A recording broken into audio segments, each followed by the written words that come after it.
Welcome to the 16th episode of the Nerdom and Other Nonsense podcast, your home for all things nerdom, gaming, tech, and entertainment. You can also find us on iTunes and Google Play Music. Also be sure to follow us on Twitter for the latest updates and info. Today we'll be doing some Podception where we talk about our history and current experiences with podcasts and podcasting. And also, as always, we will be talking about what we've been playing this week and the latest gaming news. I'm Leo, and with me today I have... Savage. And Bcom. So how's your guys' last, 2 weeks been? Yeah, Savage. How's your last 2 weeks been? I'm alive. Oh, good. Finally. Yeah. It has been a whirlwind of working like nonstop. Just doing things other than the podcast and other than editing things, which is why we didn't have a podcast last week and why nothing came out till this week. And pretty much just dragging you guys down. Yeah, that's what we got you for. I work 80 hours a week to bring you guys down.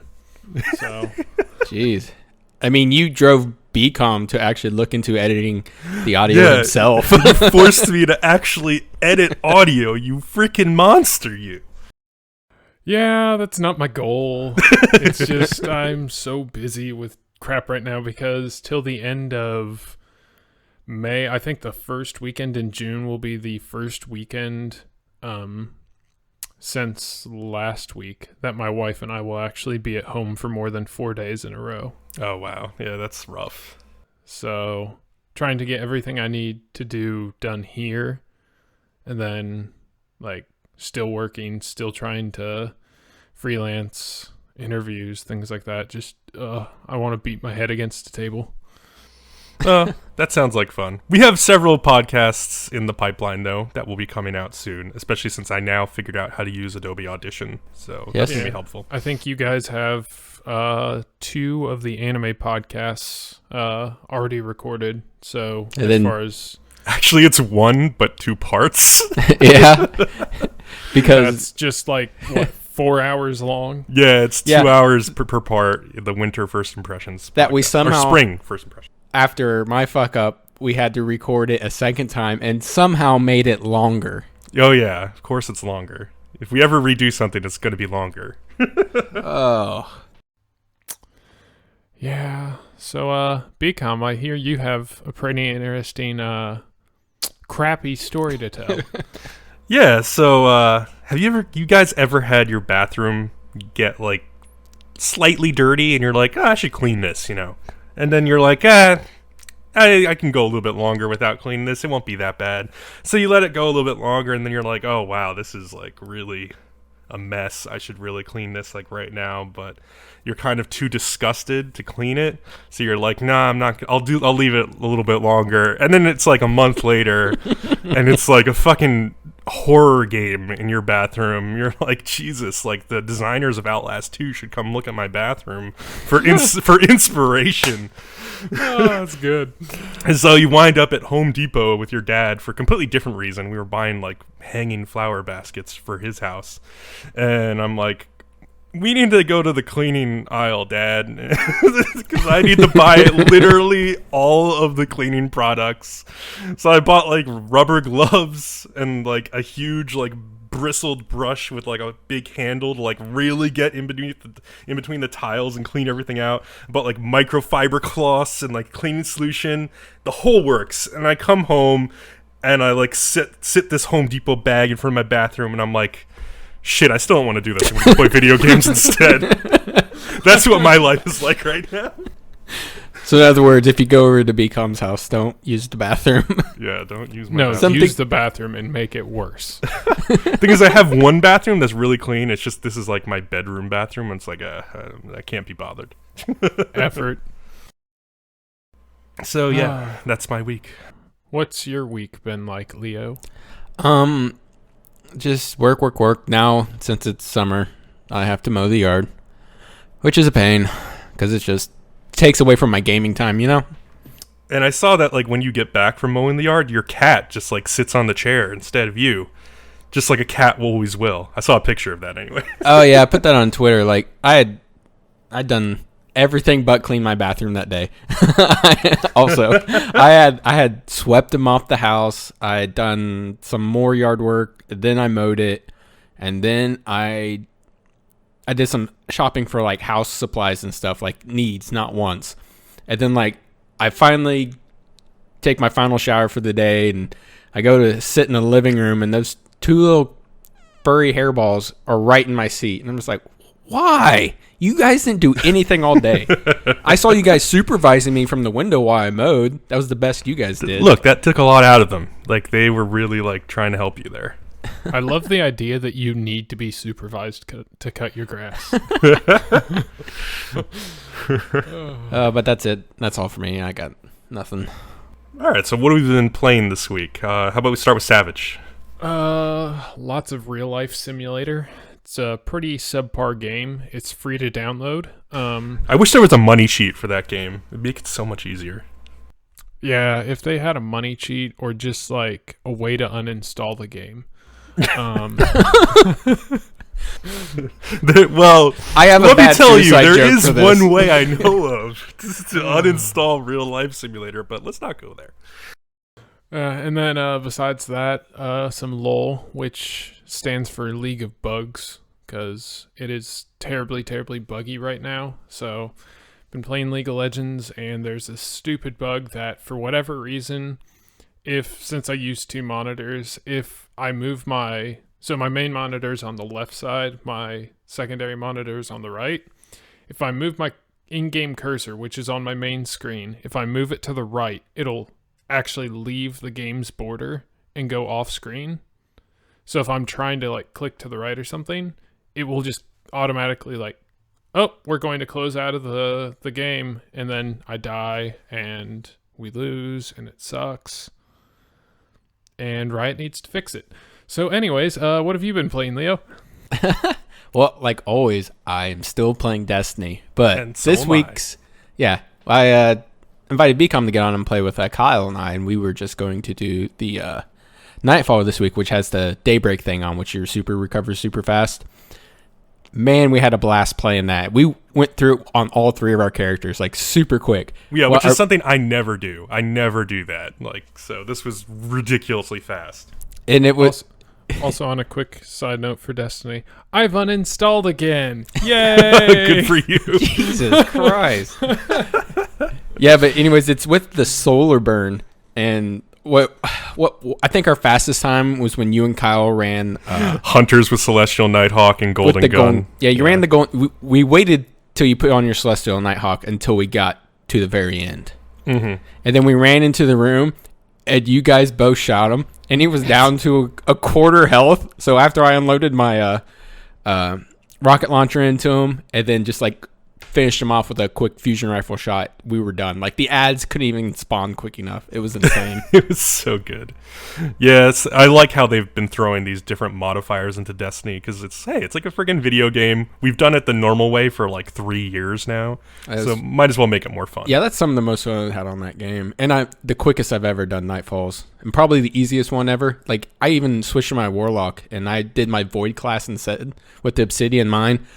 I practically had full super the entire time, even after unleashing it. It was just this monster of a chain of orbs and supers between the three of us. Intense stuff. It was fun. So I've been playing a lot of Persona 5. I think you have too, Leo. Yep. Not as much as you. I don't have enough time, but I sneak in an hour or two here and there. Yeah, it's kind of been ruining my sleep schedule, actually, because like I'll start playing at like... You have a sleep schedule? No, never mind. Wait, your in-game sleep schedule or your real-life sleep schedule? Real-life sleep schedule. Oh, okay. So I'll start playing at like 10 o'clock or something, and then I just won't realize, and it's 4 a.m. Like, I just lose so much time to this game. It's crazy. But like, I think I'm 46 hours into the game by the in-game clock or whatever. By the save time or whatever. And in my in-game calendar, it's August 22nd. So like, if I'll just say that's where you finish out the Futaba arc, I'll say. But yeah, I love the whole cast of this game. Now that I've gotten like I think I'm like maybe halfway into this game. I'm starting to really fall in love with certain characters. Like, oh my god, like there's this girl named Makoto, who is definitely like my favorite of the main cast. She's really well written. She's really interesting. There's also a character named Becky, who is a teacher at your school, who is also... Becky, you're so fine, you blow my mind. Hey, Becky. She's extremely fun. I am addicted to getting her social link up right now, so yeah. But yeah, it's just, in general, it's been like a really fun game. And I'd say that like basically the palace villains, like the different dungeon villains or whatever, are kind of like the worst characters in the game, but it kind of makes sense because they're exaggerated versions of their real life selves in the game. So it makes sense that they're like the embodiment of their subconscious desires, and they're kind of over the top, but like every other character in the game is more interesting than them, I feel like, so far. I think later on in the game, when we get to like the later villains, it'll be different. Because I think there's some people now who are getting built up to be endgame bosses that are going to be really interesting. But there was one really annoying thing I ran into. There's a certain character who you can make a confidant, who becomes a confidant or has a social link, this person's social link can't increase until you reach a set date in the game. I had to look this up because I kept trying to increase the social link with this person, and it kept saying, you're probably not going to increase it anytime soon, which is like a generic thing it says, like even when you're like trying to get your social link up with other characters. So I didn't realize that like after 4 times of doing this, it was actually like a hard wall. Like I wish the game had given me some indication that, hey, your social link with blah is not going to increase until this thing is resolved. Like I just didn't know. So I wasted like 4 nights trying to get closer to this person. It really sucked. Like, but that was the only time in the game where it's been something frustrating like that. Most of the time it's just been smooth sailing and like really fun. I've power gamed a little bit, like, so there's certain times when I'll just like look up how to beat something like easier, because I just like, this game takes a lot of time, and like sometimes I'm just like, okay, I want to speed this thing up a little bit. I don't mind looking something up in that case. What about you, Leo? Any other thoughts on Persona 5? Yes, I just said Becky, you're so fine, and I know it's Mickey. I'm just forcing on my own opinions, just so the listeners know. Okay. Well, all right, let's jump into news. And boy, do we have some news this week, because the Call of Duty WW2 reveal trailer and live stream. I thought we were done talking about your toilet, Bcom. Wow! That's hard. There we go. There we go. See, I don't care Savage anything about this back. series. I don't know nothing, but apparently Savage is just going to diss all over it. So, we got a reveal. Call of Duty is going back to World War II for the first time in at least like a decade since World at War. And it looks like it's going to be heavily based in Europe, from what we've seen in the trailer. They showed the landing at Normandy yet again. Like, how many World War II games have shown us Normandy? I mean, I'm happy to see it in modern graphics, like modern game technology. That's going to be great, I'm sure. But we've also seen this in like every World War II game ever since Saving Private Ryan. It's like the only history that we know is of that. I mean, at least World at War did like the Pacific Theater. They had like a Russians storming Berlin campaign at the end, which was really good. But yeah, man, I'm kind of disappointed to see that we're starting in Europe again. But let's give them the benefit of the doubt. Until, like, if you watch this live stream, they are marketing so hard the term boots on the ground. Boots on the ground. Boots on the ground. Looking like a fool with your boots on the ground. Because clearly in Infinite Warfare and Advanced Warfare, your boots were floating through space. They weren't on the ground. So this is their market speak to say it's a traditional Call of Duty game. We're returning to our roots, and we're going to have boots on the ground. So that's been really annoying, and they just say it over and over and over again. And like, I just like kind of got annoyed with the way they were talking about World War II. They kept saying like, it was the greatest, most epic, but also horrible conflict in history. And it's just like, guys, calm down. Like, I know you're trying. They're like trying to say like, oh, war is bad. We know. but it's also epic. It's like really annoying messaging there.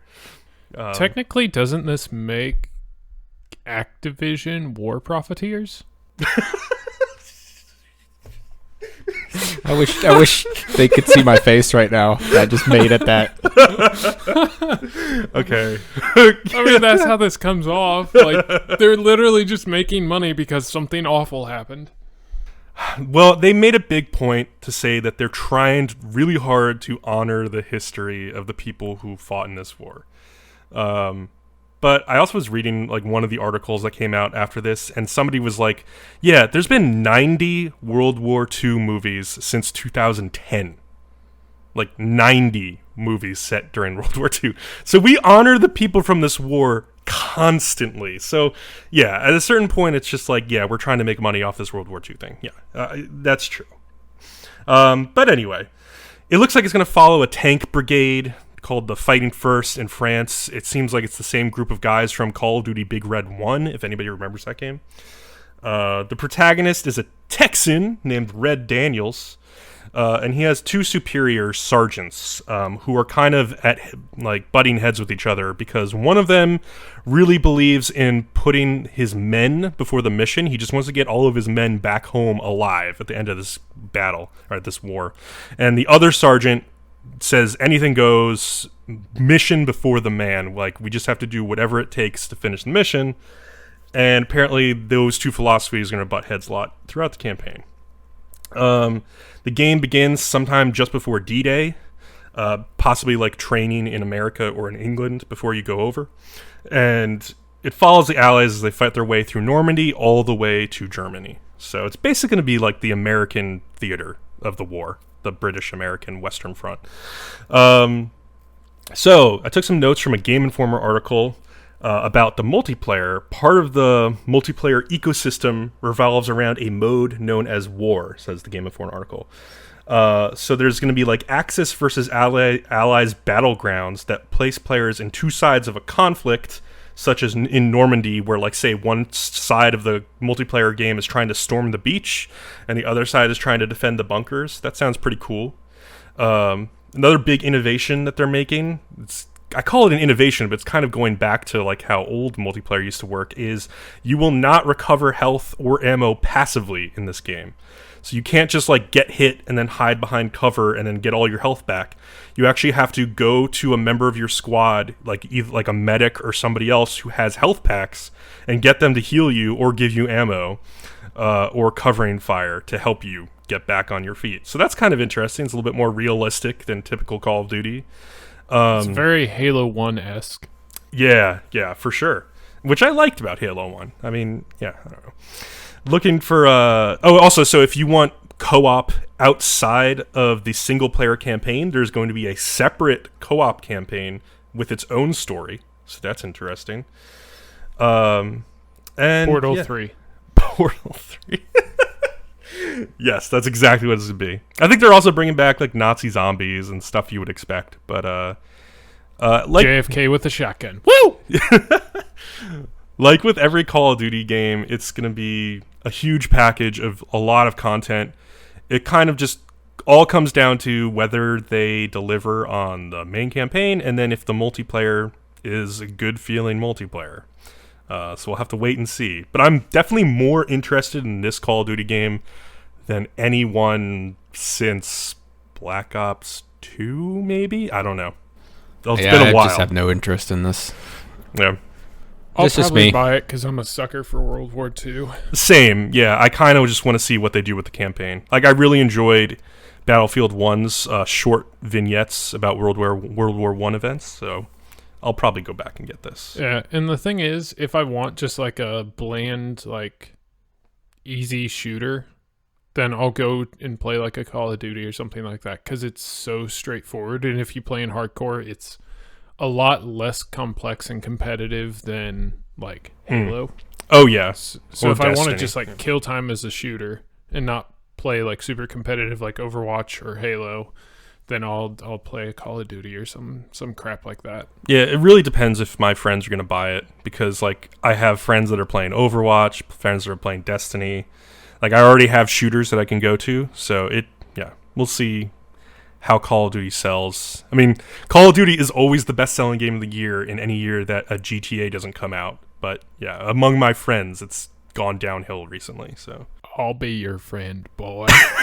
oh, like you.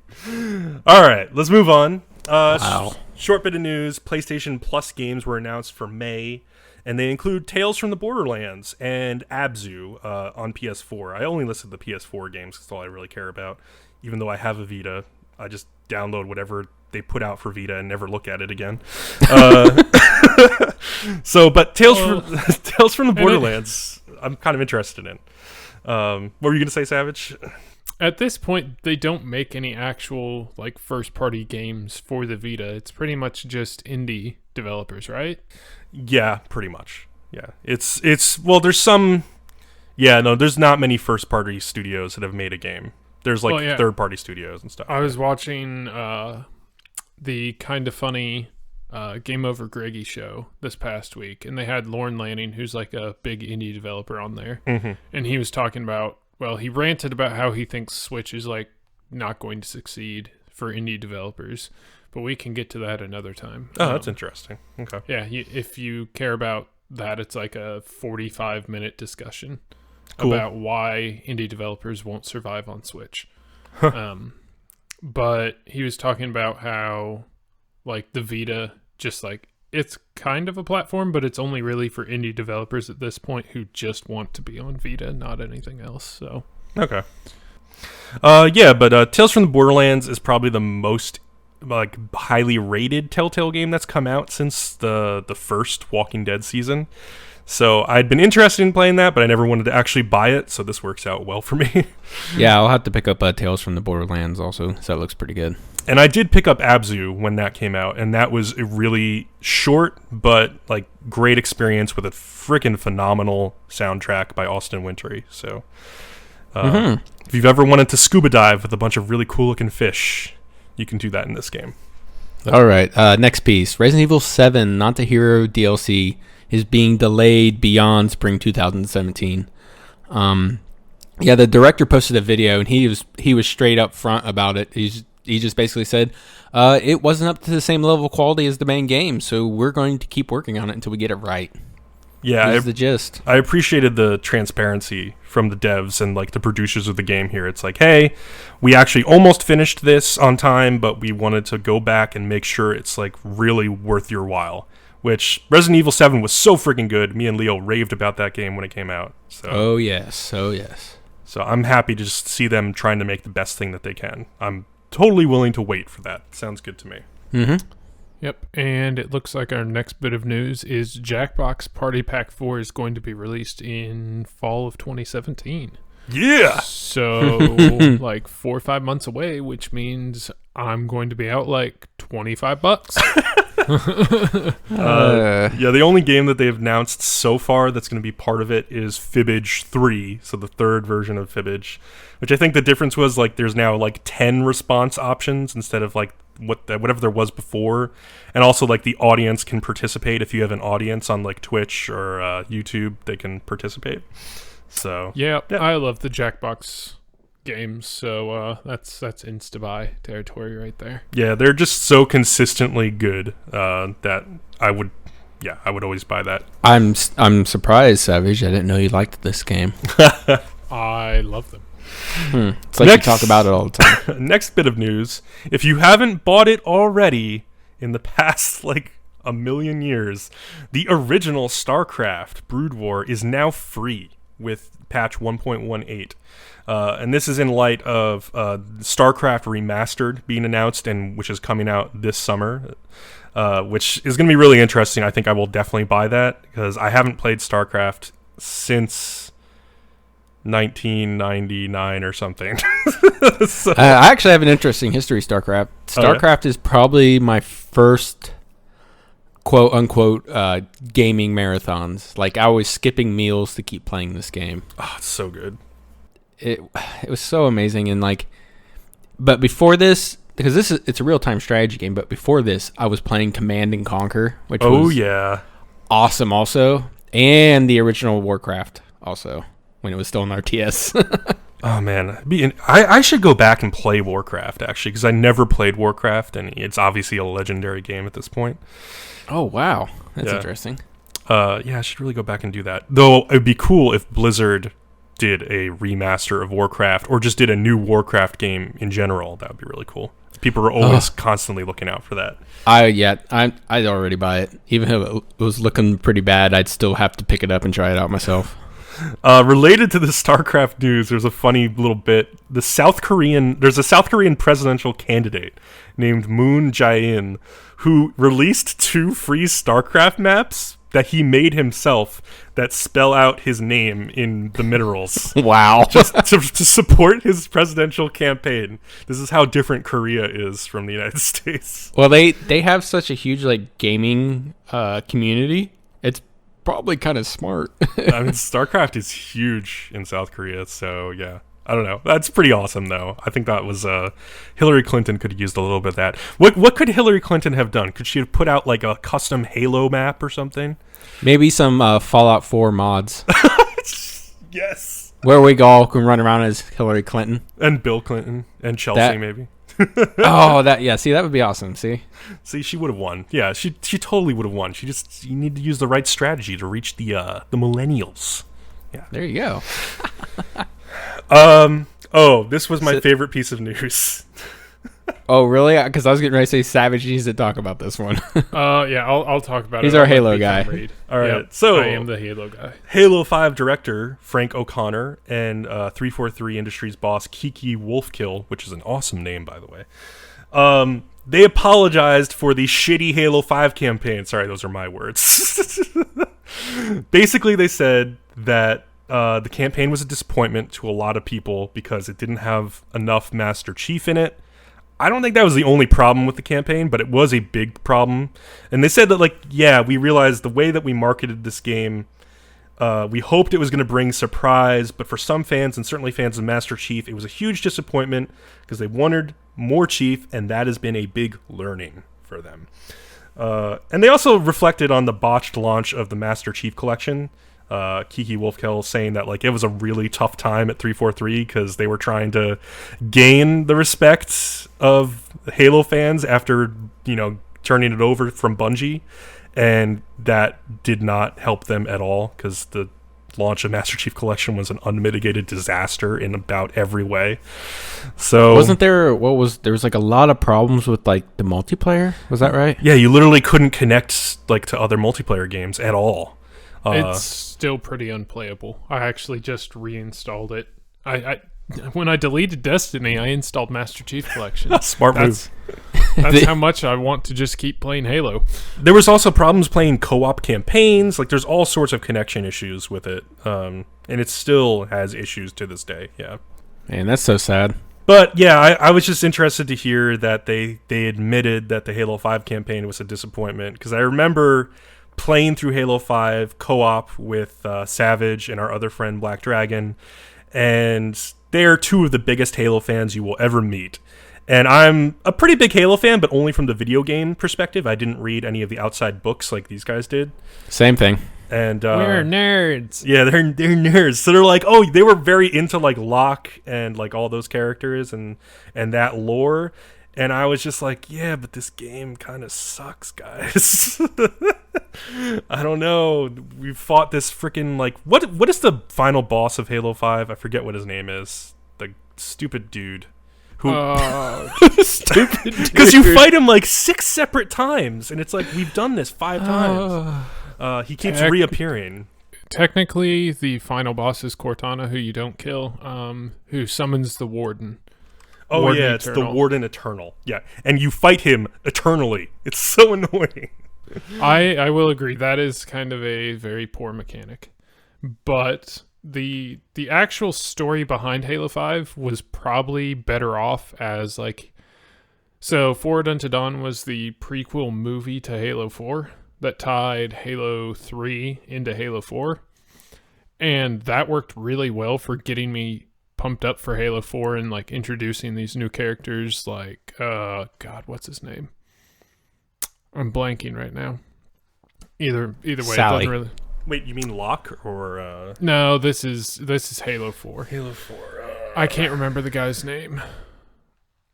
Commander of the UNSC Infinity. Doesn't really matter what his name is. But like introducing that whole aspect of things and actually like moving from Halo 3, which was supposed to essentially be the end of Halo. Is it Andrew Del Rio or something like that? No, I don't remember the in-game name. Oh, okay. I could go run out and grab a movie and find out real quick, but I don't really care that much. Not worth it. But like doing that, and I think the Halo 5 campaign, like the story would have been better off like that. So like in the Nightfall series, which was more or less that same concept of like, we're going to do a live action thing for Halo between Halo 4 and Halo 5. And they did Nightfall, which sort of followed Locke, but it wasn't related to the Master Chief. So if they had done that as like that, it would have actually, I think, worked better. And then they could have just focused on the Chief during like that whole thing of like being hunted down by Locke and everything like that. That would have worked a lot better. And I think fans wouldn't have been as upset. Yeah, I agree. Yeah, it was too heavy on the Locke and the squad stuff. And I didn't mind the squad tactics stuff that much. It was fun, but like it's also not Halo. It's a very not Halo experience. Halo is very much Master Chief on his own and then meeting up with various people to do certain things. Agreed. So like I was happy enough to do like the Locke stuff, but it took up too much of the game. Like at a certain point I was like, okay, when are we getting to Chief? And there just wasn't enough of that. And then there were those huge climactic moments in the game, like where Locke is fighting Chief, that are just cutscenes. And it's like, hey, I would have liked to actually like fight Chief as Locke in the game. That would have been amazing. Like you're fighting Master Chief. How freaking cool is that? But no, it's all just a cutscene. Well, and then see from like a superfan standpoint, they didn't do enough as far as going into the lore to tie them together. So spoiler alert, between the books, like the first, like the prequel, then the actual like Halo 1 book, and then the like, I guess the interim between Halo 1 and 2, maybe 2 and 3, which is called First Strike. So in the first book, which is Halo the Fall of Reach, follows like immediately following Halo Reach, the game. And Chief like is with his whole team the whole time, like the exact same team that you see in Halo 5. Then some stuff happens and they disappear. He goes off on his own for the whole Halo 1 campaign. Then in between, he meets up with his team in a book called First Strike, and he meets up with the team again, finds them and Halsey and all that. But like they don't make any reference to any of that in Halo 5. It's just like, oh, all of a sudden they're all just back together again for no apparent reason. So, I mean, I haven't read any of the books or any of the lore like that Dragon has leading up to 5, but it's just like they didn't do enough for a super fan's like perspective to tie it all in to like make sense of, oh, all of a sudden like we're not on our own. We're in a group and we're doing this and we're doing this, but why? Like there was no reason why anything was happening. Yeah. All right. So now that Savage just filled us in on all the Halo lore, let's talk about Nintendo. Okay. Nintendo has discontinued production of the NES Classic, even though everybody in the world still wants one. And however, it is very heavily rumored that they will begin to produce a Super Nintendo Classic or Super Nintendo Mini later this year. I'm going to have to get one, and it will definitely, as you have noted, decide heavily on what games are coming with it. Yeah, if it has 30 games again, there are so many games to draw from the SNES that are just classic, must play before you die games. I hope that they get a couple. Like I'm dreaming here, but if they got Chrono Trigger, I would be like over the moon. That one game alone would sell you on getting one. Oh yeah, I would instantly get it just for that, just to have that in a little box that has an HDMI connection for the rest of my life. That'd be amazing. I already own the game on like 3DS, but like still, I would want. Now you can play it on your big TV. Yeah, I could play it on Vita too. Like there's plenty of ways I could play it, but I would love to play that original SNES like ROM version because that's a lot of people prefer that that game. But yeah, they need to make the freaking controller wires longer as well. The NES Classics controller wires were just ridiculously short, and but if you're resourceful, there's a workaround for that. But you shouldn't have to have a workaround. It should just, like, if you look at the original NES controllers, which I still have 2 of them, like, their wires they're totally long enough to just, like, reach across the room. It's ridiculous. Yeah, one game I'm really hoping is going to be on there is actually there's a lot of games I want on there almost for nostalgia factors, but I really want Diddy Kong Country 2 on there. Oh, yeah, that'd be good. I really like that game, and it's one of my favorite soundtracks of all time. Yeah. She got really good beats. I don't know. I mean, there was even like a Donkey Kong rap at one point on the internet. It was awesome. Yeah, and like other games, like just Super Metroid could be on there, Super Mario Kart, Super Mario World, Earthbound, Star Fox. Like, there's so many freaking games that could be on there. Oh, yeah. And then I got my own list if they continue on this trend and do like an N64, but we'll save that for whenever they talk about it. Definitely. Savage, you got anything you want coming out on the Super Nintendo Mini? Nope. I didn't play Super Nintendo, so none of it matters to me. Well, this is your chance to play it. No, ouch. See, I'm the guy not waiting for any new, like, old version of a Nintendo console. I'm waiting for, like, an Atari 2600 with every game I own to come out. That's pretty cool. Yeah. Oh, I would really love it if Sega did some of this little trend also. I think there is a mini Genesis. I'm pretty sure. Really? Yeah, I might We'll look it up, and I'll talk about the next article. Okay, I'll look it up. So, and just like, this is just the funniest title to me. Zelda Breath of the Wild outsells the Nintendo Switch. And you're wondering yourself, how is that possible? The Wii U is back, people. No, it wasn't even the Wii U that overdid it. So let me give you the numbers here. Nintendo has sold 2.74 million Switch consoles worldwide in less than a month. During that same period, Nintendo also sold 5.46 million Switch games worldwide. That's just the games. Of that, 2.76 million were Zelda Breath of the Wild. That's not including the Wii U's. So, Switch consoles sold 2.74 million. Zelda games 2.76 million. So people are just buying multiple copies and just like putting them on a shelf. Well, if you do include the Wii U, it brings it up from 2.76 million to 3.84 million.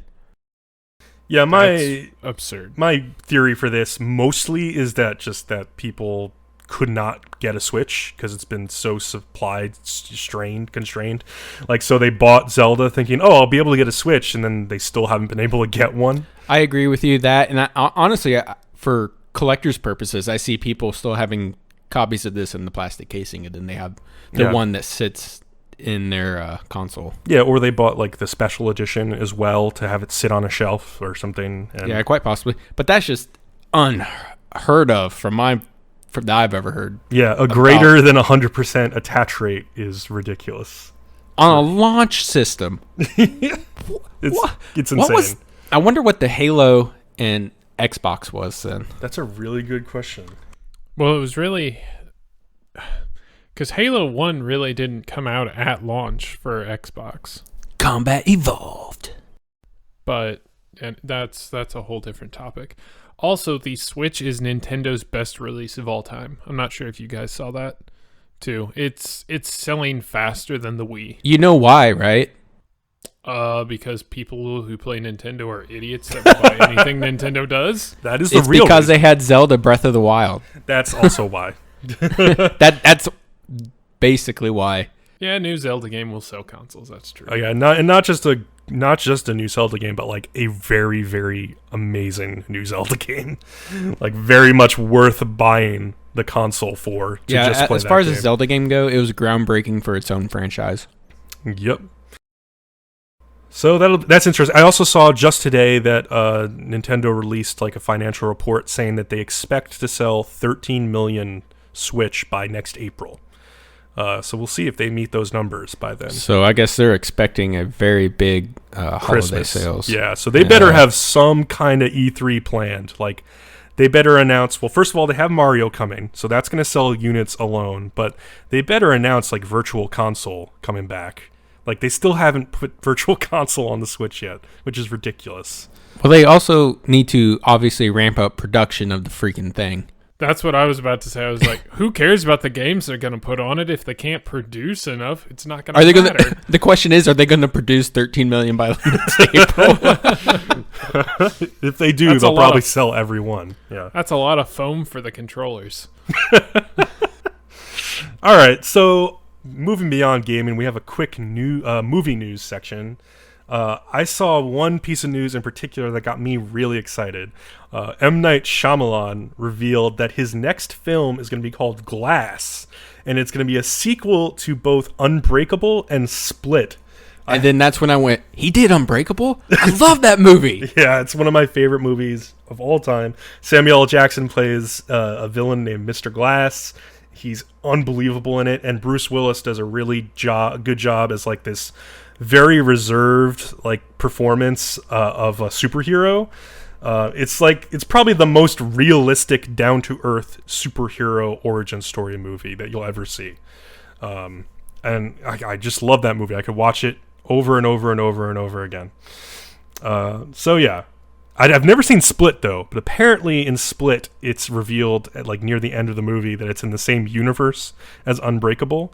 And Shyamalan said that like the main villain of Split was in his first drafts for Unbreakable when he was writing it, but he had to rewrite and he couldn't get that villain in the movie. So it's always been his dream to have like these two movies come together. So I'm really interested. I mean, nothing can ruin like the original movie Unbreakable for me. I'm just happy that they're trying to make more of it. It's really cool.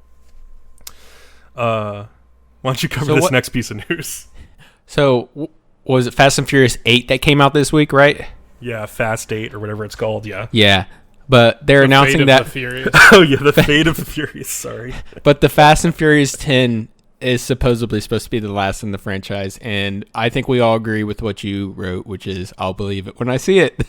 Yeah, it's like if they're really only going to make 10 of these movies, like they make so much money. I mean, I can see that like Vin Diesel and like The Rock and all those people probably just want to be done with it at a certain point.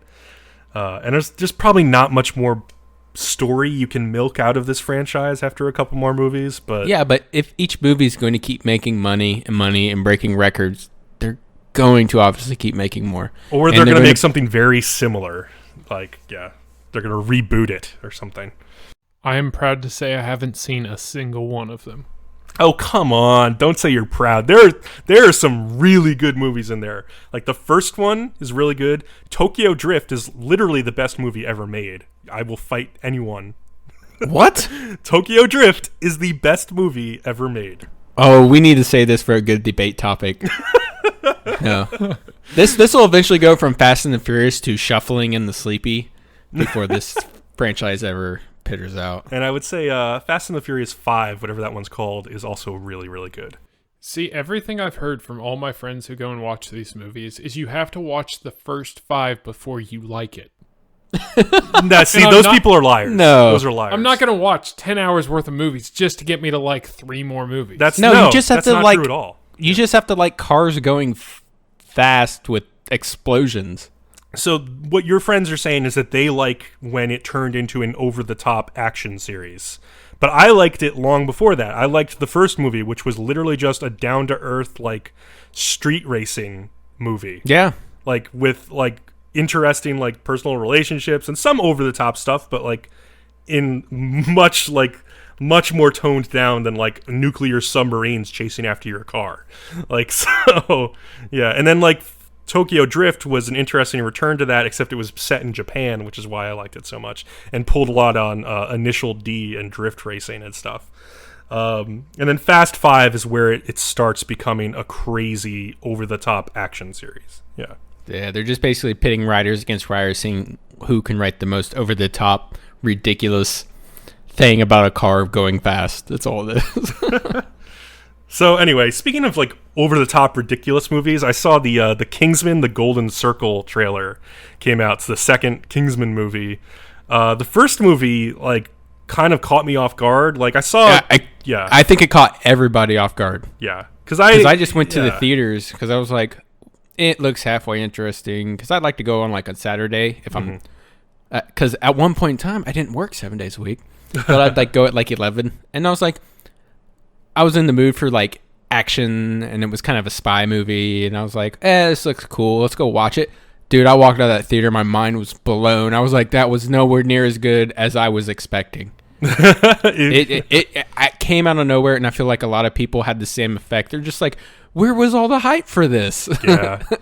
Yeah, like, because, you know, when you compare it to, like, the similar movies in its genre, like the James Bond movies or, like, Mission Impossible, this movie just has so much more fun with everything that those movies do in just a great way. And this second trailer looks like it's just going to be even more over the top and more fun, and I'm really excited for it. Like, it's just going to hit the ground running at this time. Yeah, and it's one of the few movies where, like, I usually don't have, like, a favorite scene. I just like lots of stuff about it. But the Kingsman, the scene where they're playing Freebird in the church. Yeah. Is like top favorite scenes of all time, up in there somewhere pretty high. I'm sure they're thinking like we need to top that scene. Like I'm sure they're thinking about that. And so that's a really, really high bar to hit. Yeah, it's like trying to top the Raid with the Raid 2, which they actually did. So I mean, like, yeah, it's going to be interesting to see how they do it. I have faith in this director and this cast to do that, though. All right. So let's talk about something that I am a little bit excited for. It's we'll say it's a new franchise that nobody's ever heard of. Is it from our galaxy or from another galaxy, possibly far away? Far away. Far away. Okay, good. With Gungans. Even I knew that. I knew that too. I was setting you guys up, guys. I'm the biggest fucking Star Wars nerd that exists. Okay. Loads and loads of Gungans. That's what this movie needs. Misa gonna strangle you. Yeah. So Star Wars: Last Jedi trailer. I'm suitably excited. Just a little bit. Bcom, did you watch it? Yes, I watched it about 15 times. I watched about like 35 reactions to it. I watched like 7 trailer breakdowns. And nobody figured out stuff more than I did anyway, so it was okay. But I saw one thing in particular. There was an A-Wing in that trailer. They're bringing A-Wings back, baby. That's the most important part of the trailer. Yep, I saw the A-Wings. I loved all the like voice editing they did to like sneak things in and stuff like that. I am so excited for this movie. We'll talk about Star Wars next week. Okay. As it will be May the 4th. Oh yeah. All I have to say about Star Wars is I played a Star Wars game on Nintendo 64 and it was really fun. I'm freaking dying. Like E3, EA better show like more of this Star Wars game that they've been working on for like 3 years now at Visceral. Oh my god, we didn't even talk about Battlefront 2. Oh, I want that game today. Speaking of trailers, that Battlefront 2 trailer was fantastic. Yeah. I want it. It like I love how they're doing it from the Imperial perspective, like in the first time since like maybe TIE Fighter in 1994. So quick while Leo's gone, since he said be right back in our little chat that we run, which we'll talk about next. I want Battlefront 2 more than I want Destiny 2. Oh yeah, like so if it comes down to it and I have to tell my wife which one to get me for my birthday, it's gonna be Battlefront, and I will just wait around for Destiny 2 to be free or like $20 or something. Well, I'm excited for the Battlefront campaign more than anything, and like the offline like Galactic Conquest type mode I think that they're bringing back. So it looks like they're doing everything right. They heard all of the community's complaints about the first Battlefront. And yeah, it should be interesting. I'm excited. I can't wait.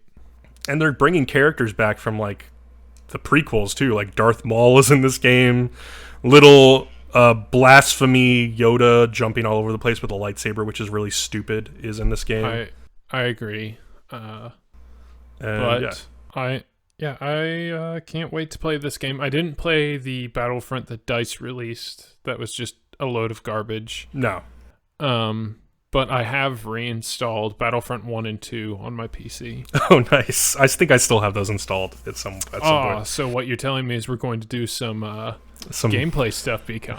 If we could still find like games, or I guess so. No, we can 1v1. I'm a lightsaber pro. I am glad I'm not going to play this game. All right, let's move on to our main topic, which is Podception. Leo, you came up with this topic. Yes, we're going to be a podcast talking about podcasting. Woo! So, oh my God. We all have our own individual experiences in history and also kind of favorite podcasts and what they are. But we'll start off describing how we do our own podcast. And that starts off with me coming home after work and making yourself a drink. Making a drink and playing Destiny. And then about 5:15, I get a message from Bcom going, "Are we not recording today?" And I go, "Oh, crap. I forgot." I was like, "Let's do it tomorrow, guys." Yeah, this is organization is a key factor in podcasting when you have three guys. I think skipping that week really threw me. I don't know why. We had so much fun the day before playing those Nightfalls, and Dragon's like, "Hey, let's run the Nightfalls." I was like, "Heck yeah!" And yeah, then that happened.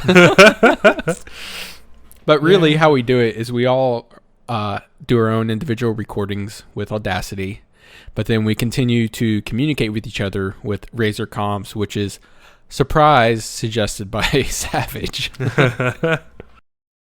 Yeah, it wasn't suggested since since I'm the one who edits almost everything. Well, I can say almost everything now since Bcom's edited one thing that I pretty much told you guys this is what we're going to use since I'm going to be the one editing. So yeah, it works. It works. It hasn't failed us yet. So nope. Then we just upload our audio to our Google Drive, and then whoever's editing it just downloads it and then does their little magic. Leo, let's talk about what happened with our spring anime podcast. So we were recording with Audacity, and we found out it has a limitation. If you're crazy people and you try to record a fucking 4-hour anime podcast and then export it to a WAV file, Audacity or Windows has a file limit. File size and it limit. just gives you a big middle finger and only records like the first 48 minutes. Yeah, it was 48 minutes. The whole file was like 4.94 gigabytes in size, and only the first 48 minutes of audio came through in the recording. And so I don't get why it was so big. It's just weird. So yeah, this is why it's always important to like just save your Audacity project files as well, because Leo just figured before he could just export his audio and it'll be fine. Yeah, hindsight's 2020. Yeah, exactly. But since we lost it, we lost like 3.5 hours of audio, and basically because I couldn't re-upload my Audacity save. Exactly, it was gone. There was no save. Yeah, there was nothing. So I had this bunk audio. We had to re-record. Yeah, so from now on, we've decided to just export to MP3, even though it's slightly lower quality to edit from. It's good enough for spoken word audio anyway. Yeah, the one file you've edited is totally fine. Yeah. So, yeah, Savage, I don't know if Savage just walked away. He did. So he has his own editing program, but I decided to download something, and I looked into a couple, and I just decided to go with Adobe Audition, which is ridiculously expensive, but is the I was best product. eating my breakfast and just doing a quick Google search, and I just send them to you online real quick to be like, hey, these are possible worth checking into, see what they are. But yeah, and Adobe Audition, I kind of wrestled with it a little bit to try and get the audio quality that I wanted. It has a preset for podcasts, which is kind of nice, where it has a set section of the track where you can insert your 30-second intro, 30-second outro music, and then it has 2 tracks for the interviewer and host. For me, it's just 2 audio tracks, me and Leo, for the anime podcast. Yep. And then you can apply certain effects. I think the main ones that I really wanted were noise reduction, because before we edit the podcast, there's a lot of extra noise in the background, and There were some things that were on in the podcast thing that messed with the audio a lot. There was like a sound volume leveling FX thing that really messed it up and made our voices sound like really crisp, but also made like our breathing come through way too much. Every inhale, every exhale, it was bad. It was real bad. There was also like a preset called podcast voice, which you can turn on, which I didn't really like the sound of. It made it sound a little bit too much like radio. I like the more natural sounding voice anyway. So I turned that off. And there's one other thing I applied was like dynamics processing, which made it sound a little bit better. So I left that on. But it's actually pretty simple with Audition to edit just a normal podcast. Yeah, and the reason Savage uses different software is because that's kind of his profession. Yeah. Yep, I use Cubase because that's what came. So, like, you guys record in Audacity, and I don't. I have my own little, like, mixing panel that I use for recording music because I also recorded... We know you're special. All the music that you hear before and after the anime podcasts and stuff. Like, all of our content has my music that I've just, like, wrote little ditties for. And they're great. They're okay. So, like, I have a mixing panel for all that, so I just plug I don't know, the anime one's pretty solid. It's not bad. That's probably my favorite of them. The one that we use for this, I'm looking to update, which is actually one of my secret projects, is hopefully sometime soon we will have new updated stuff. Secret, not so secret. Well, it's not so secret now, but there are a few things that are still secret. So, like... one of our mutual friends is drawing some chibi figures of us for you guys to use on your anime podcast. Oh, cool. I do not know about this. I didn't know about this either. I'm learning about this. And he said mutual friends, so I'm like, who is he talking about? Yep.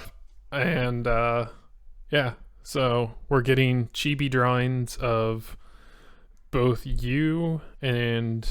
you being Bcom, and Leo, and myself, and then my dog.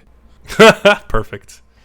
Wait, we need chibi, we need one of Leo's cat too, Chio. Oh yeah, you gotta do Chio. She's like a bigger part of the anime podcast than I am sometimes now. So yeah, she was very loud last recording. Wait, you said chibis, which is an anime thing. What mutual friend do you have of ours that does anime also?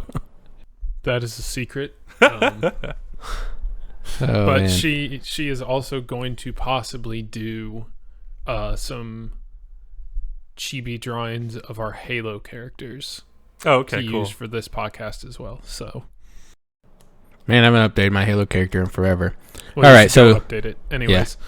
So is that everything on our process? We didn't really miss anything. Well, no. So then, like, I go through the whole process of like, so Savage edits all the audio. He puts up the YouTube video.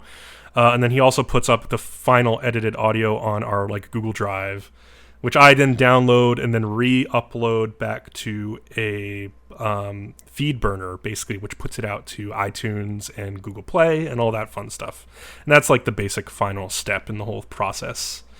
But yeah, that's basically it.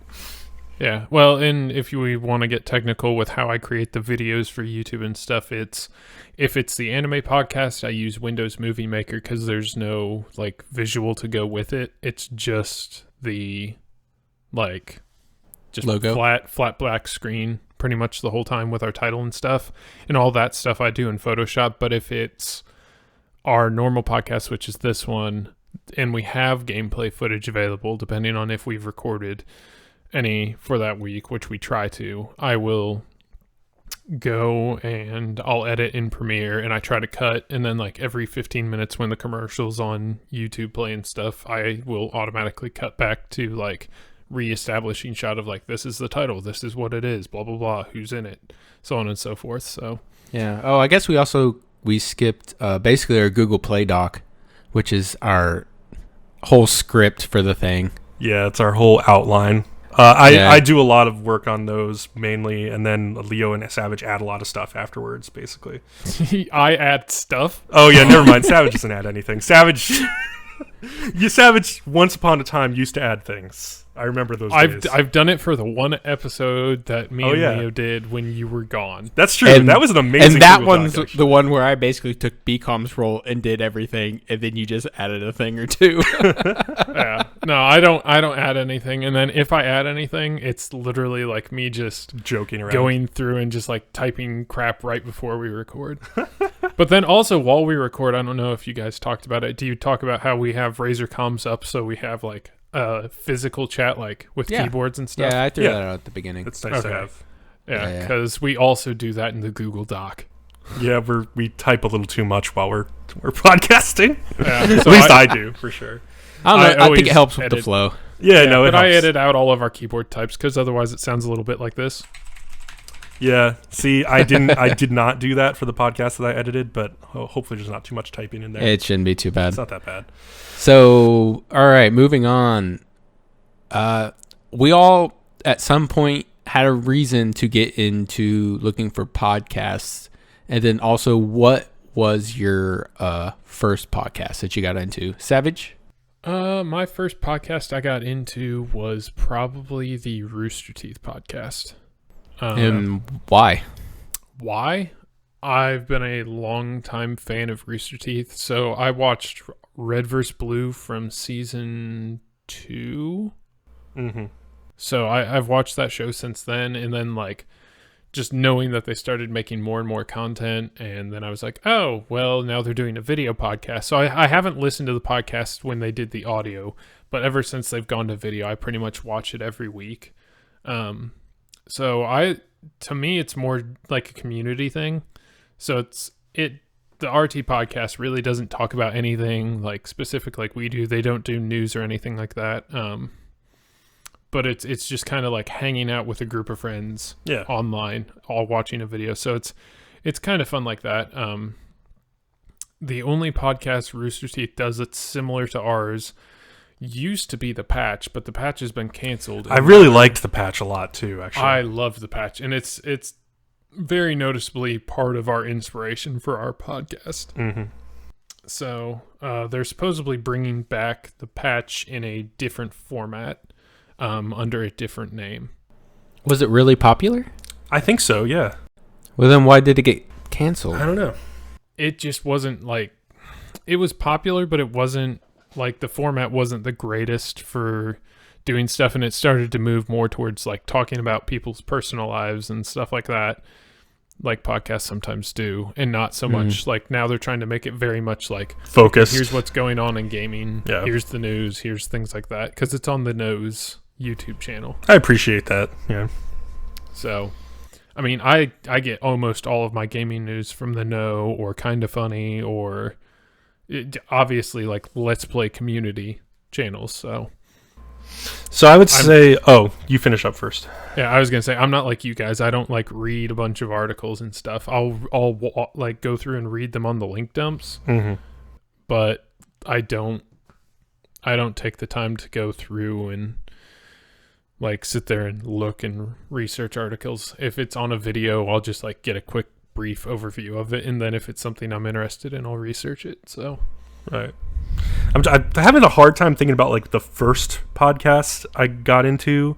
I think one of the original ones was the Nerdist podcast with Chris Hardwick, which I don't really listen to much anymore, but for like a couple of years there, I listened to it pretty religiously because it was hilarious. Like he'd always have great guests come on, like he would interview like Harrison Ford or like whoever, and it would always be a pretty interesting conversation. But for some reason I fell off of that one, but I think that was one of the first podcasts I ever listened to. What about you, Leo? In my need of being like the only person on my group of friends that really watch anime, there's a couple of them that like to watch specific ones, but they only watch like one or two shows a year, and not like me, who, if you listen to our anime podcast, watches a lot of stuff, but still doesn't rival Bcom.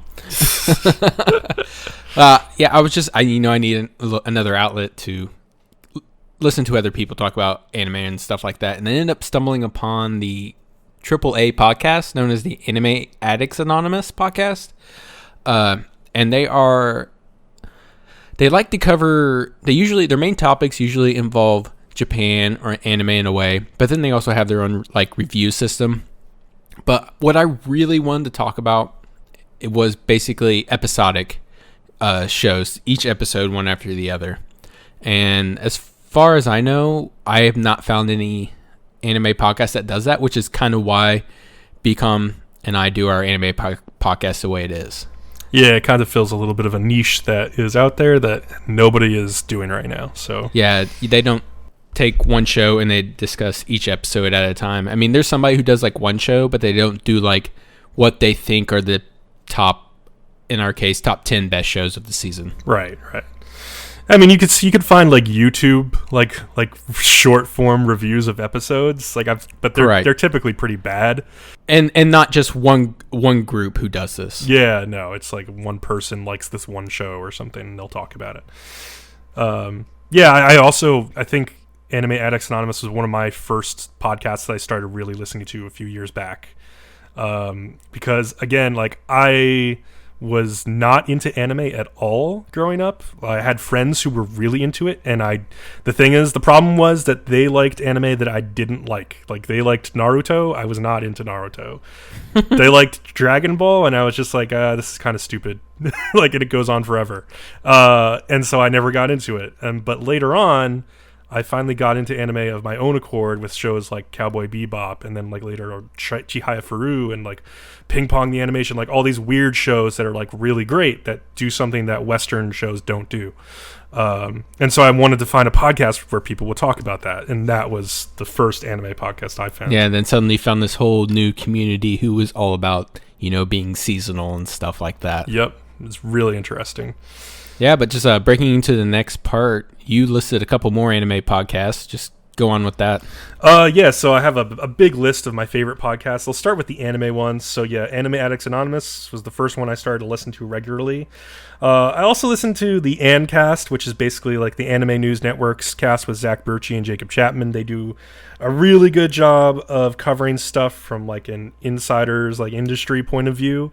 And, Anime I News, listened to that one too. Anime News Network is like the main anime news website out there. So they do a great job of that. They have really good perspective. There's a new podcast called the Wave Motion Cast from wavemotioncanon.com. This is a group of guys that do some interesting writing about anime.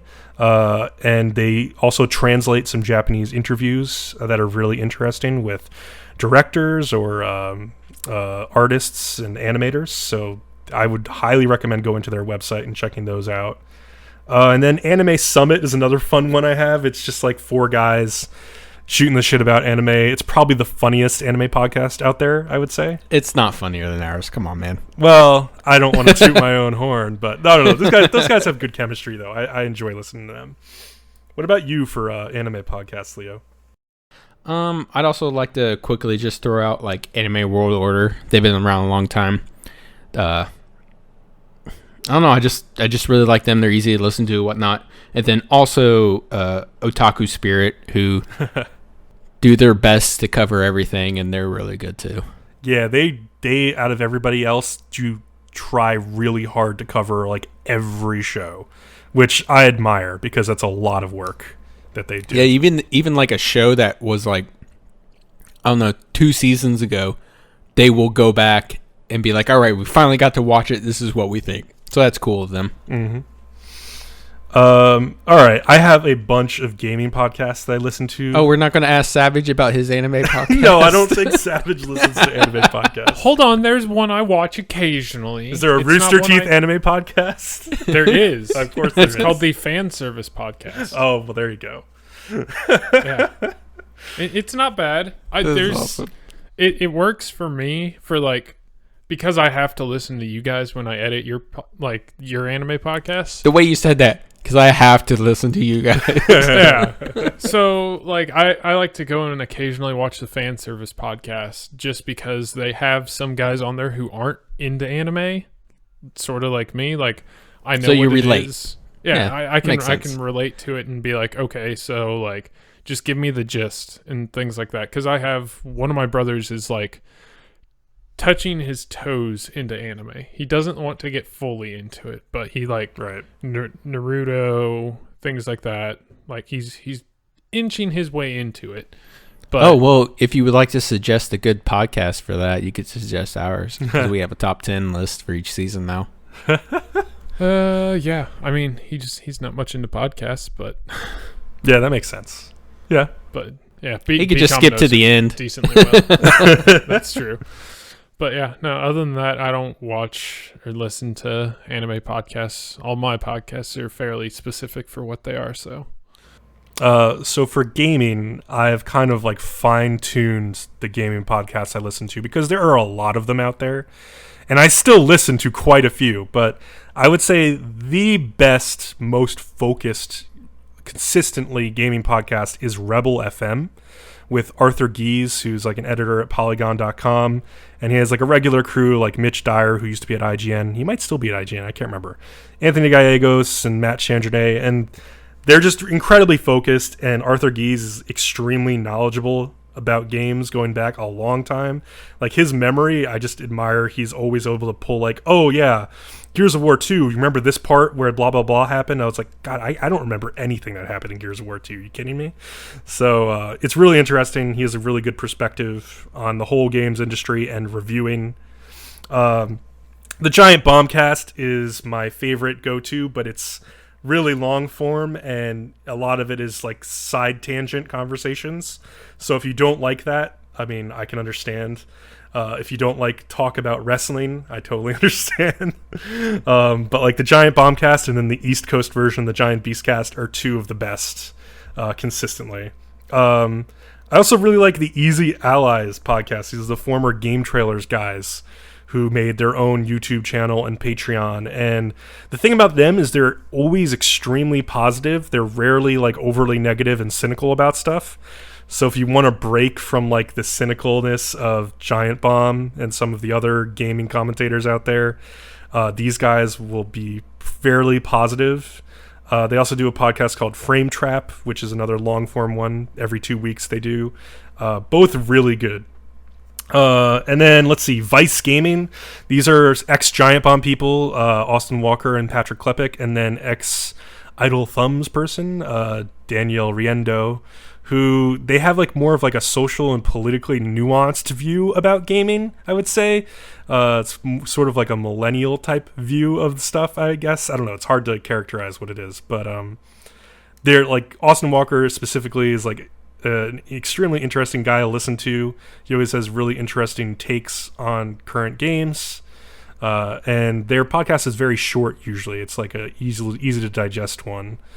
I also like Idle Thumbs. These are from like Jake Rodkin and Chris Remo, people who worked on Firewatch or Walking Dead Season 1.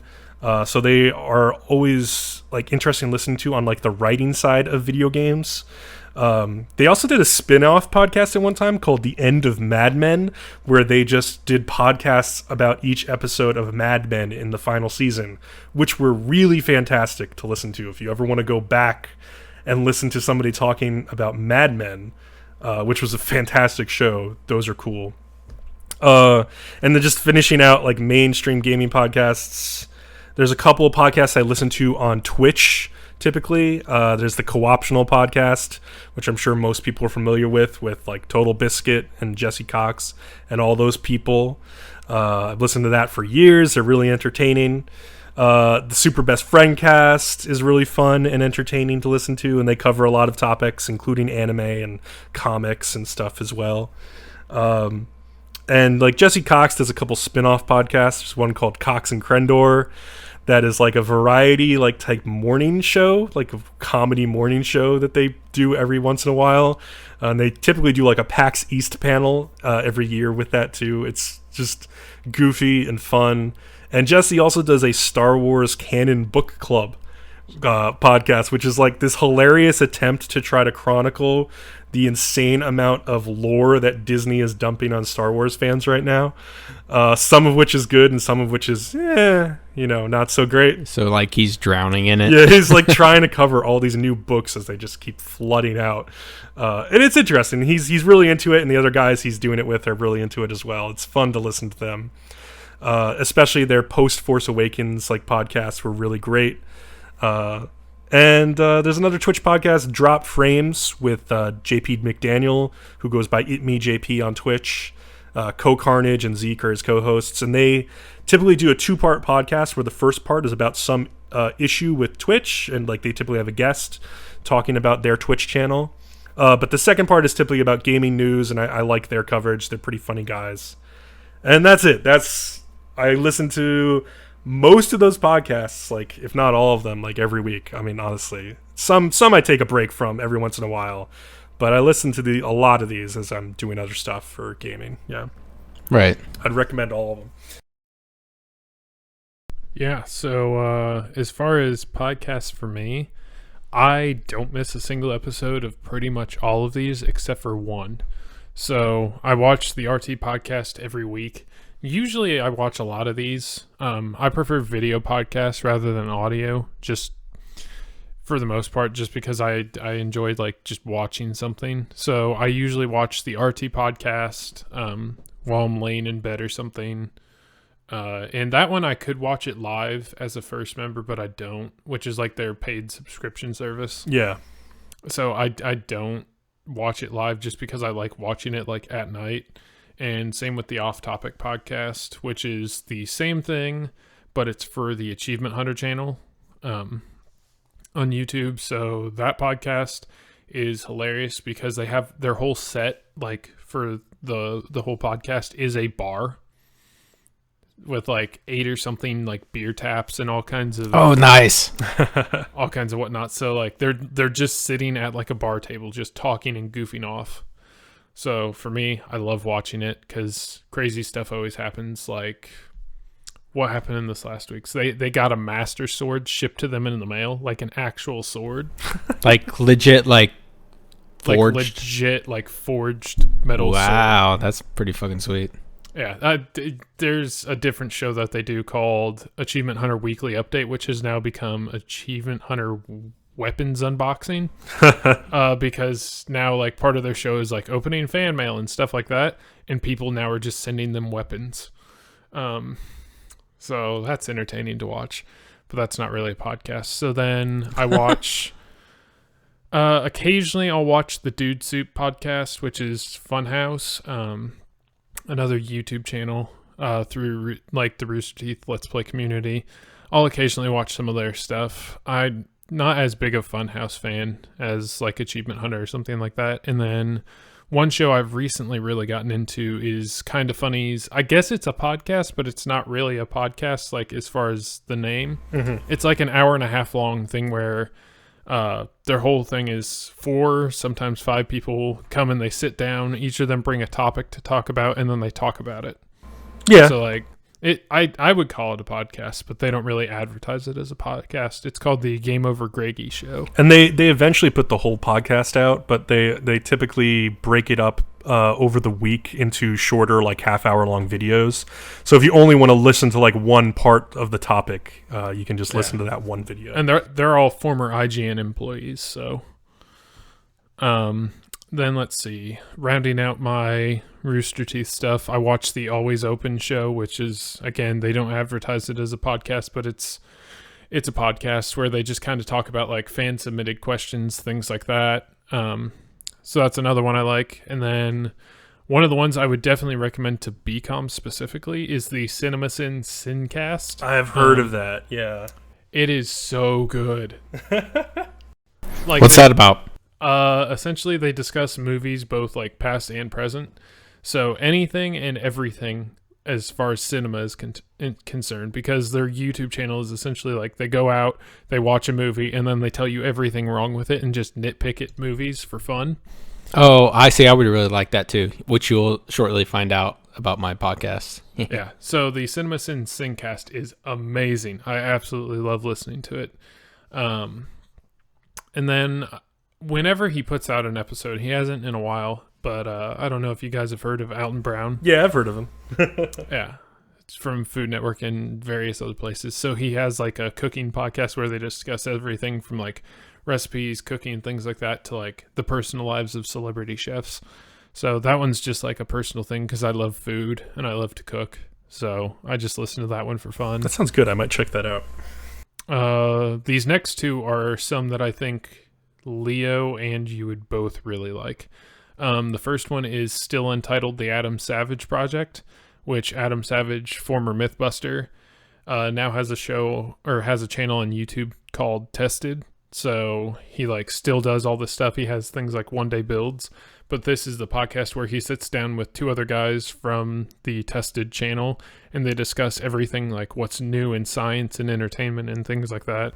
It's like what projects they're currently working on, the newest innovations in gaming, engineering, things like that. So it's very science-based podcasts. And then the next one, you and me talked about architecture a little bit yesterday, and this podcast was actually, I discovered this through a recruiter who reached out to me for a job.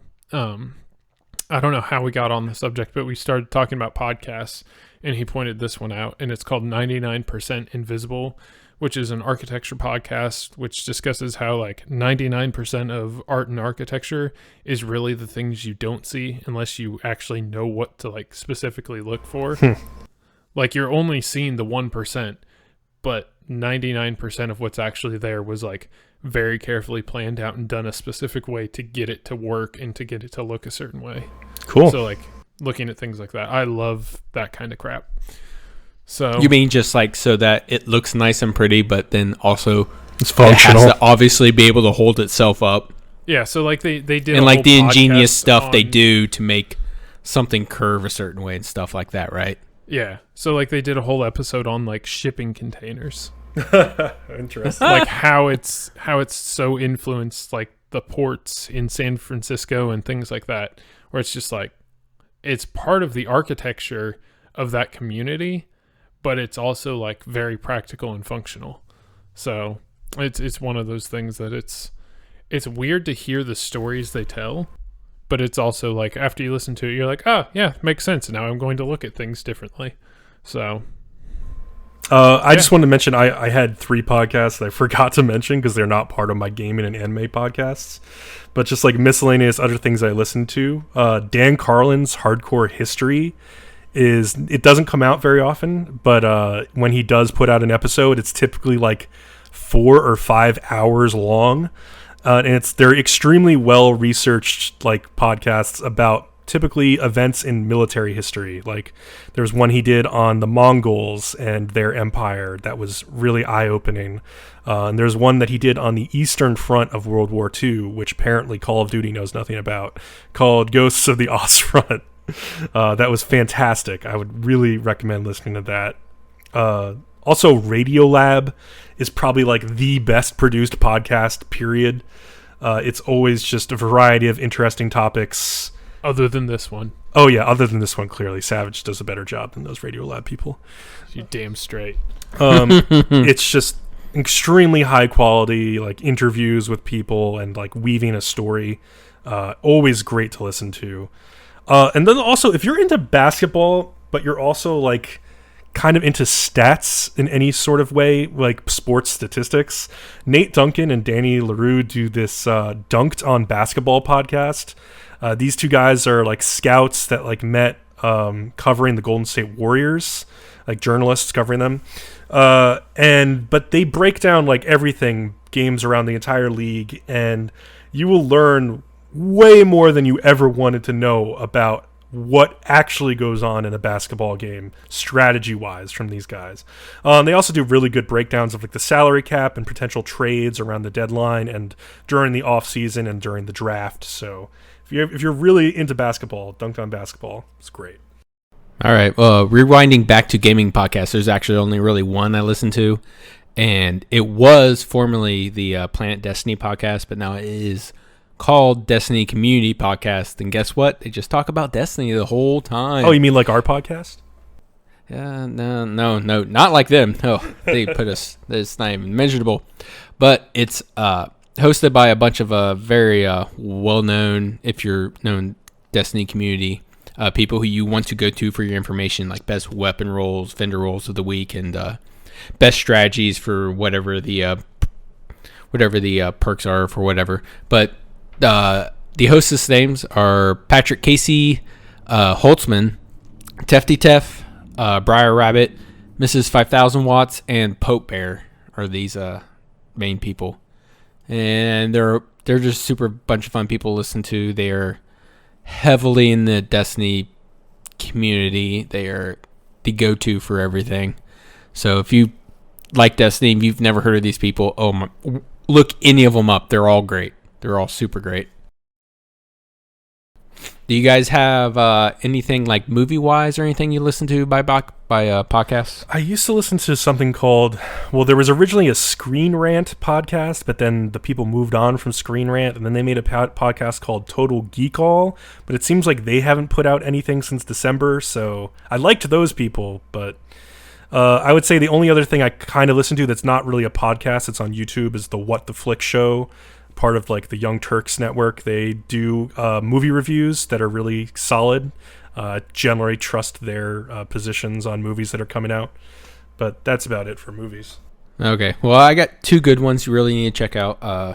The first one's just real quick. It's called The Projection Booth, and he just has really good not necessarily commentary, but really good insight into the movies and how things happened and why they did this thing this certain way, and it's just really good. But really, my biggest favorite is one called Popcorn Poops, which it's a movie commentary track, and I'll just read your intro for them. The best married couple movie podcast / commentary track hybrid audio program on the internet, hosted by Dustin and Jessica. They are the best married couple.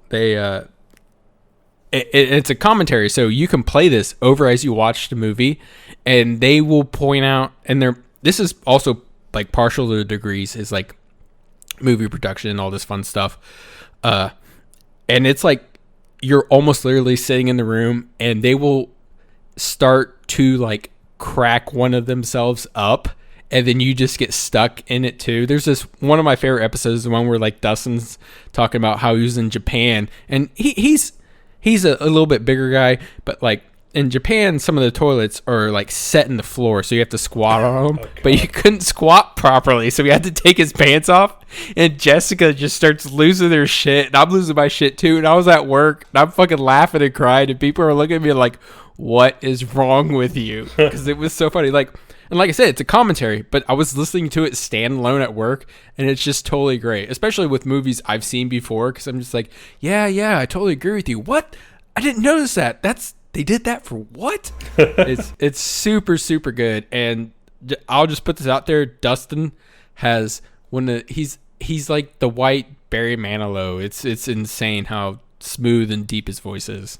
I love how I just heard Savage like turn on an Xbox. Yep, I bumped it. Oh well, it's all good.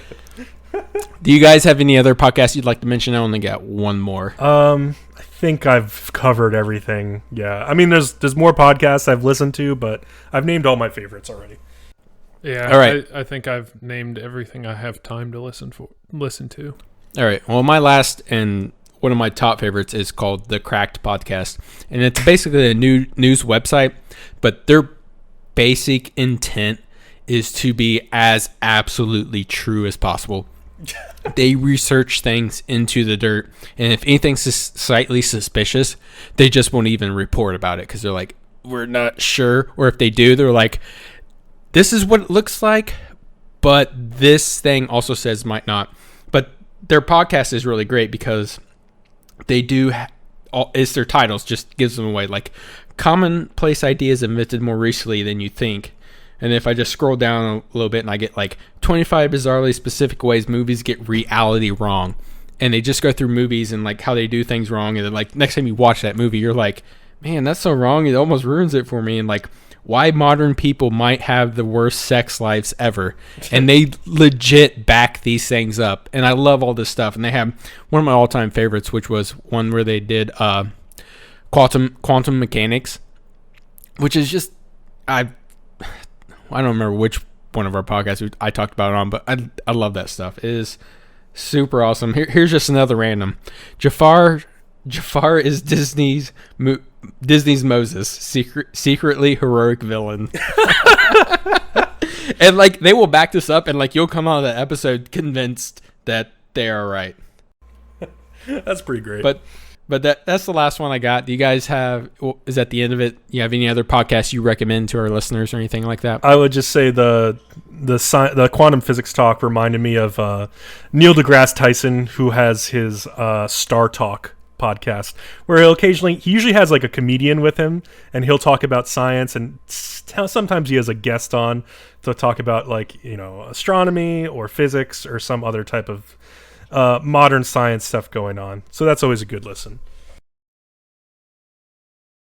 All right. So, I have a few announcements before we wrap it up. So now we're hopefully back onto our normal podcasting schedule as far as anime podcasts will be coming out on Monday. This podcast will come out on Fridays. And hopefully we're back onto a weekly schedule of that. But for the time being, I will not be releasing any select starts beyond the ones I already have recorded that I plan on editing this weekend, just till probably June when I have some free time to actually start doing some gameplay. And I'm going to put the pressure on Bcom now. We're going to start recording some gameplay videos. Yeah, I might. If I am going to do that, I think the game I will likely do it with is Nier Automata when I finish Persona 5, because I really want to play that game, and I've heard incredibly interesting things about the way that game ends. So that may be the first Let's Play I attempt to Ends which time? Exactly. Yep, exactly. Yeah, so I just figure as a channel that talks mostly about gaming and anime, since we can't obviously make our own anime because we're not skilled, we should requires resources well beyond our reaches. Well, Bcom has Maya, but we should at least play games instead of just talk about them. So that's my new resolution as we move forward now with what episodes? This is 16? 16, yes. Sweet 16. Oh, God. This is a good episode. Is that the last of your announcements? We're going to be legal in 2 more episodes. Oh, God. Well, and then the end of 16 is legal. Dear God. 21, you have to be legal to drink. So. Okay. Well, that makes sense. Yeah. All right. Is that it for you guys? Yeah, that's it. Yeah. That's I think the end of the week. All right, we're done for this week. Please subscribe on YouTube and follow us on Twitter for podcast updates. Also, subscribe to us on iTunes and Google Play now, and leave a 5-star review if you like what you've heard. Thanks, and see everybody next week. Peace.